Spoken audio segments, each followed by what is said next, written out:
It's dangerous to leave children with a father who uses illegal substances. He could hurt them at any moment, without even realizing it. And as a mother, I will never allow that. He wanted to use his rights to take my beautiful children away from me. But when it comes to my kids, I'm ready for anything. This threat didn't appear overnight. It grew slowly during the time we still lived together, with each day in our home becoming a little colder and more dangerous. When our marriage began to fall apart, the house was filled with a silence that felt like wringing ice. Smooth on the surface, but treacherously hollow beneath your feet. I never liked making scenes. Never knew how to throw loud words. Always believed that grown-ups could end pain without an audience. He, on the other hand, thought an audience was something to be gathered and mastered. Online forums, acquaintances, mutual friends, even the absent-minded neighbor from the 6th floor. On everyone's phone, there was his version of me. Cold, irresponsible, incapable of raising children. He smiled as if it was all just a game. And when it came time to divide not only our belongings, but also the future of two little people, he chose the courtroom as his stage. The first time I saw him in the courthouse hallway, he looked like a polished version of himself. Freshly ironed shirt, business briefcase, a restrained smile for the clerk. He had learned to fake respectability faster than I could line up the children's shoes in the hallway. He knew all the right words: stability, routine, education, discipline. He even printed out charts of extracurricular schedules as if he lived by them. And if you didn't know about the late nights, the weekends disappearing with friends, the missed parent-teacher meetings, you might believe him. The court loves documents and the right words. The court is indifferent to a mother's exhaustion. The court doesn't see you sewing sneakers late at night just to save money on a new pair. The court needs facts, so I learned to speak the language of facts. It was like performing slow surgery without anesthesia. I collected every receipt, every photo from the school chat, every calendar entry, sometimes asking myself, when was the last time I just sat and stared out the window? But I had children, and they looked at me the way you look at a lighthouse. Not because it's loud, but because it's there. Our relationship didn't break from one swing of the gavel, but from 1,000 tiny cracks. First, he stopped coming home on time, then he stopped coming home with a clear mind. I won't list what he used to numb reality. There's nothing romantic about it. It's enough to say, they were illegal substances, and that evening when I saw his eyes, empty, like the sky above a night highway, something inside me snapped. I didn't become the heroine of a movie, didn't deliver a speech about self-respect.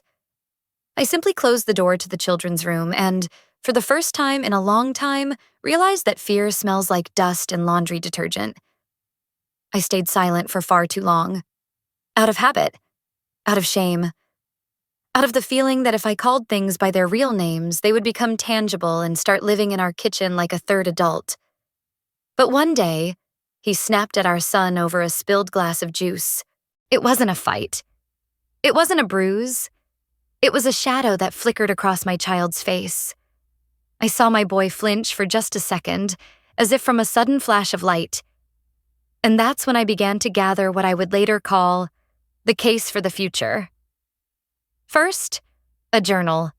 Not pretty, not made for quotes. Just dates and facts. Who picked them up from school, who took them to the doctor, who paid for activities, who lost their temper over nothing. Then, screenshots of schedules, messages with teachers and coaches where they pointed out, often indirectly, that I was carrying the weight for two.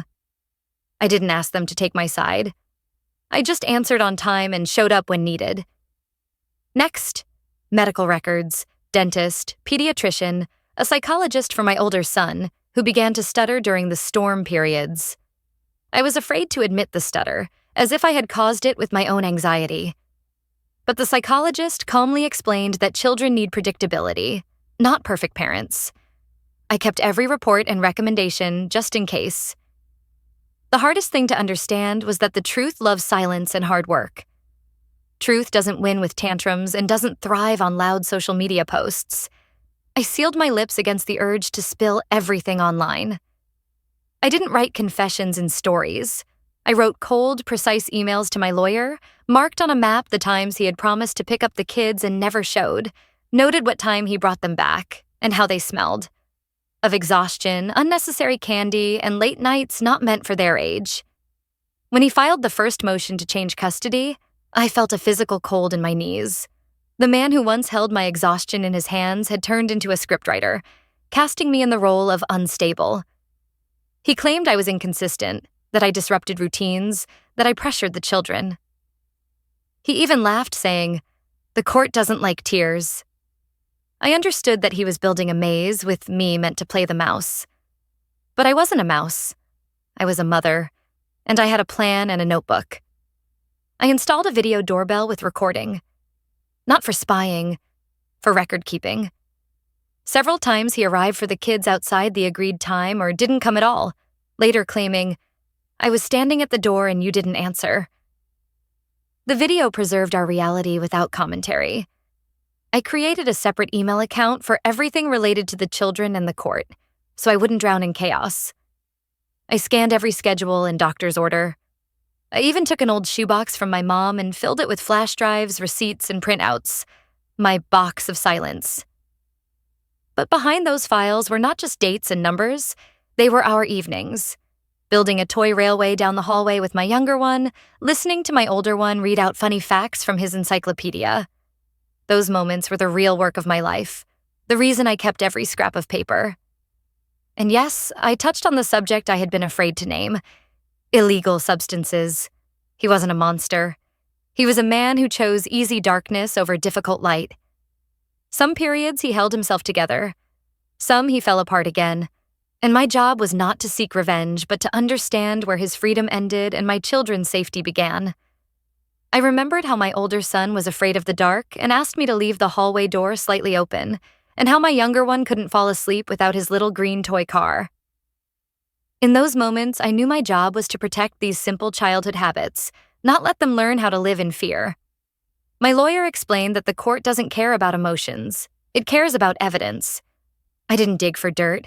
I documented facts, delayed paychecks, missed visits with the kids due to his condition, incoherent late-night messages. I didn't take secret photos. No, I refused to do that. But when he presented the court with a certificate of his full stability, I decided to request independent testing. Not because I wanted to humiliate him, but because I needed a clear line in the sand. I will never forget the day my older son asked why his dad's eyes sometimes look like a cat's in the dark. I squeezed his hand and told him that we can always talk to each other, and that his father loves him even when he makes mistakes. I never badmouthed him, though sometimes I wanted to. Hatred is an easy currency, but the tax on it is high. I chose to respect their feelings and focus on cold, precise work. Between court hearings, we lived like we were on a seesaw. Mornings were breakfast, getting ready, school, activities. Evenings were homework, conversations, and planning weekends. The boys' smiles were my only salary, enough to pay the rent on my sanity. On weekends, we made waffles together on an old kitchen waffle iron, and the kids argued over who could get more holes in theirs. I caught their laughter and thought, let this be louder than any courtroom session. Some nights, emptiness washed over me, like climbing a long ladder whose rungs kept getting farther apart. But on those nights, I would open my box of silence and count the evidence like coins, not out of greed, but to remind myself that my fear had a plan. The final hearing felt like a soundproof booth, too quiet to feel safe. I arrived early with my notebook and neatly labeled files. He arrived later, confident as always, smelling of cologne like the leather interior of an expensive car, as if that scent could overshadow everything else. His lawyer spoke smoothly, like a freshly paved road. They painted me as a woman who makes a mountain out of a molehill, essentially insisting I was inventing non-existent dangers just to limit their client's contact with the children. I sat there and felt how the word mother in their mouths sounded more like problem, as if parenthood were something you could measure in the volume of your voice. When it was my turn to speak, I didn't raise my eyebrows dramatically. I laid everything out like an accountant, relying on dates.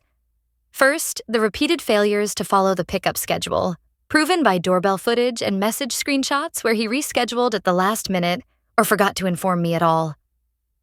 Second, school and activity records where I was always listed as the primary contact because he missed calls and meetings. Third, the child psychologist's report, which clearly stated that unpredictability and emotional instability in adults harm children.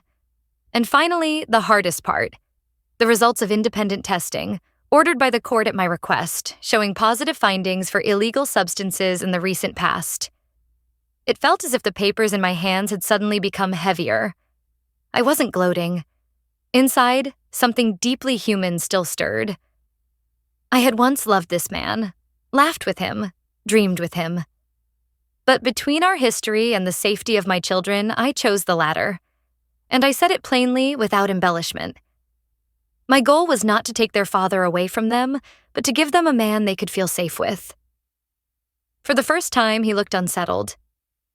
Not because he'd been caught. He was used to wriggling out of things. But because the courtroom had heard it, and courtrooms don't like performances without an ending. The judge looked at us not as enemies, but as a rope pulled too tight, destined for someone to drop it. At some point, I realized I wasn't afraid anymore. Everything I could do had been done. Everything that needed to be said had been said. The moment of truth is always shorter than the path you take to reach it. The ruling was delivered in a surprisingly calm voice. The court kept primary custody with me, acknowledged my consistency and dedication, and imposed specific conditions on him: a rehabilitation program, regular testing, restrictions on unsupervised visits until stability was confirmed, and visitation only in a controlled environment. The statement about him was clear. Poses a potential danger to the well-being of the children due to the use of illegal substances and unstable behavior, and therefore requires monitoring and protective measures for the minors. Straightforward and without ornament. In the cool air of the courtroom, I was wrapped in a warm wave, not of joy, but of relief. Sometimes victory doesn't sound like applause. It sounds like a deep breath. He left quickly, as if trying to prove he didn't care. I knew he did. It hurt him that his plan for revenge through the court had failed. It hurt even more that the ruling included a condition acknowledging his problem. But the most important thing was that, in that moment, I realized a strange truth. Truth is not a bullet or a protest sign. Truth is a daily routine. Getting up, cooking, paying bills on time, carrying heavy grocery bags, helping with homework, keeping your word, and being there for the people who need it. After court, I didn't go out to celebrate. I went home, cleaned the sink, unpacked the PE uniform, and checked the homework. Ordinary life in its most precious form. The kids came back from a walk, and the hallway filled with the chaos of shoes, backpacks, and laughter.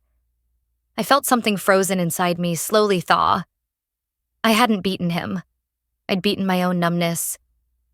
I had stopped being silent and learned to speak clearly and to the point. That evening, I took out my box of silence. Everything that had carried us through the storm was now just paper. I removed the flash drives and carefully placed the printouts into clear folders.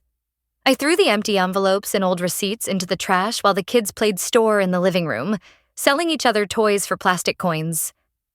And I thought, this is my real capital. I didn't feel powerful. I felt responsible. Responsible to them, to myself, and in a way, even to him. If he chose to get help, if he chose to become a father who brought stability instead of chaos into our home, there was a path for that.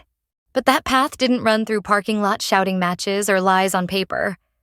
That path ran through grown-up decisions. From that day on, I became more attentive to myself. I allowed myself to cry sometimes, not out of weakness, but so the water wouldn't turn to ice. I accepted my mother's help, a couple of hours a week just for me, because a mother without air quickly turns into a shadow. I started running again in the early mornings when the city feels like a low purring cat. Soft, sleepy, not yet irritated. On the treadmill beneath my feet, a simple formula suddenly lined up. Safety is not a promise. It's daily work. I began a new journal, without courts and harsh headlines. I wrote in it not about estrangement and schedules, but about small victories. How my younger one read a long word without stumbling for the first time. how my older one stopped stuttering during a test, how we had a pancake night at home with everything switched on: music, laughter, the smell of butter. This is what I had once started that marathon called Court for, and it's also a reminder to myself for the future. If I ever again meet people who think they can hide manipulation behind the phrase "in the best interest of the children," I'll know I have both a voice and a plan. Sometimes, at least in my mind, friends and strangers alike ask me if it's frightening to live with the label "the woman who took it all to court." I answer this: the real fear was living with the label "the woman who stays silent." Court didn't make me happier. Court made me more honest.